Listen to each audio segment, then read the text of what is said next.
తెలియబడని దేవుడు అని పేరు పెట్టాడు.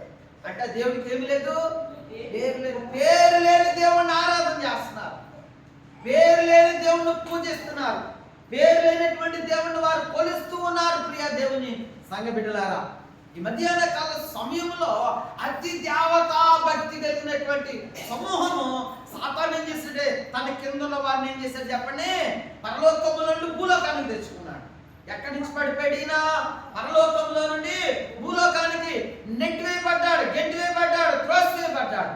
ఈ త్రోసివేయబడినటువంటి వ్యక్తి హృదయపు గర్వము చేత, అహంకారము చేత, సౌందర్యము చేత దేవుని మీదే తిరగబడ్డాడు. ఎవరి మీద తిరగబడ్డాడు? ఈయన దేవుని మీద తిరగబడ్డాడు. అంటే హృదయంలో ఉన్నటువంటి గర్వము తన పైన ఉన్న వాడిని ఏం చేసింది? గర్వముగా మాట్లాడింది.